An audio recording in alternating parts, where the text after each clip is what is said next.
कथाटीर नाम गुमर कथा। लेखक मालाकार।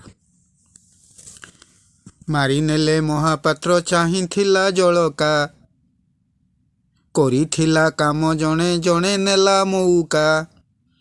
दिन गला राति गला समयटी गड़िला, फड़ फड़ खई सबू आटिकारे फुटिला।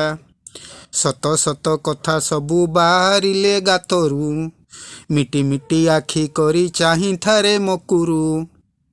कथाटी सेमती सुनरे पिले सुन, गुणरे थाए खुण। तमे सबू टेलीफोन कथा जानिच, समस्ते हाँ मारले। आजिकाली टेलीफोन लो बहुल व्यवहार करा जाउछि। एई टेलीफोन लो वर्धित कलेबर हैला मोबाइल फोन। वर्तमान मोबाइल फोन घरे घरे व्यवहार करा जाउछि। पुणी मोबाइल ले दुनियार जावतीय कार्य हेउछि नेट माध्यम रे। दूर जगह को वार्ता पठा जाई पारुछि, वीडियो रेकर्डिंग मध्य छवि सह जाई पारुछि।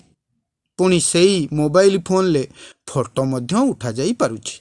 विभिन्न जटिल प्रश्नर उत्तर मध्य आमे पाई पारुछे एई मोबाइल फोन लु। वर्ष मास दिन बार प्रभृति मध्य आमको जणई दउछि एई मोबाइल फोन। केवल सेतिक नुहे, एई मोबाइल फोन माध्यम रे आमे बड़ बड़ जटिल अंकर मध्य समाधान करि पारुछे। एमिति आहुरी अनेक प्रकार सुविधा आमको जोगेई देइछि आमर एई मोबाइल फोन। तबे मोबाइल फोन पूर्वरु टेलीफोन प्रचलन होउथिला। एई टेलीफोन हेउछि एई मोबाइल फोन लो जन्मदाता। एई टेलीफोन को सार अलेक्जेंडर ग्राहम बेल बाहर करथिले बोली तमे समस्ते जानिछ। समस्ते कहले हाँ, ग्राहम बेल तो टेलीफोन बाहर करथिले, आमे एकथा आम बहिरु पढ़ीछु। रघुआ कहला हाँ, 1876 मसीह सार अलेक्जेंडर ग्राहम बेल टेलीफोन आविष्कार करथिले। अजा कहले सेई तो कथा, मजा तो सेईठी। ग्राहम बेल 1876 मसीह प्रथम टेलीफोन लो पेटेंट नहीं थिले, यह सत्य। किंतु पेटेंट नेबा ओ आविष्कार करिबा एका कथा नुह। ताहले टेलीफोन लो आविष्कार किए करथिले? ओजा कहिले सुनो, टेलीफोन लो असल आविष्कारक हेउछंती इटालिका एंटोनी मिउची। इटालिका एंटोनी मिउची।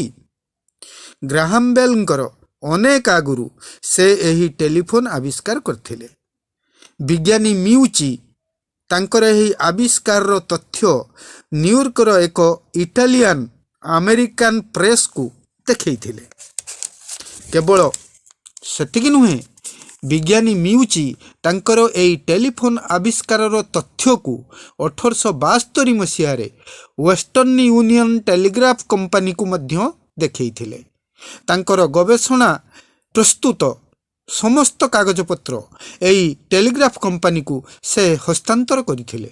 किंतु वेस्टर्न यूनियन टेलीग्राफ कंपनी एई गवेषणार कागजपत्र उपरे कौनसी कार्य करिनथिले किंबा ध्यान मध्य देई नथिले। 2 वर्ष अपेक्षा करिबा परे इटालिका एंटोनी मिउची तांकर गवेषणा लब्ध कागजपत्र गुड़ी को से वेस्टर्न यूनियन टेलीग्राफ ऑफिस रु फेरई नेबाकू चाहिए। मात्र टेलीग्राफ ऑफिस सही कागजपत्र गुड़ी को हजि जाइछि बोली कही क्षमा करदबाकू अनुरोध कले। ठीक एई समय भितरे ग्राहम बेल टेलीफोन लो पेटेंट प्रस्तुत कले ओ सही वेस्टर्न यूनियन टेलीग्राफ कंपनी सह मिसी टेलीफोन तैयारी रो कार्य आरंभ करदेले। विज्ञानी इटालिका एंटोनी मिउची एकथा जानी तांकर घोर संदेह हैला। से ग्राहम बेल को विरुद्ध रे तांकर आविष्कार को चोरी करिथिबा अभियोग करी मकद्दमा दायर कले। केस चलिला, किंतु तांको कपाळ थिला फटा। दैव दौड़ी मनीष गाई जुआड़े टाणी सियाड़े जाई। किए एठी राताराति धनी हो जाउछि तो किए पुणी फकीर। किए बिना परिश्रम रे सुनाम गोटौछि तो किए दिन राति एक करी फल पाउछि सुन। मिउचिंक भाग्य रे ताही घटिला। मकदमार फैसला हवा आगुरु तांकर मृत्यु हेइगला। आउ मृत्यु पूर्व से बहु कष्ट स्वीकार करथिले। दारिद्र्य, हताशा आउ अपमान तांको व्यतिव्यस्त करि पकेइथिला। आज एही सत्य को बहु विलंबर हेले मध्य स्वीकार करिछि यूनाइटेड स्टेट कांग्रेस। तेणु टेलीफोन प्रकृत आविष्कारक हेउछंती इटालिका एंटोनी मिउची। सुनिल तो पिले टेलीफोन आविष्कार गुमर कथा। चलो एथर जिबा, आजी एतिकी। धन्यवाद।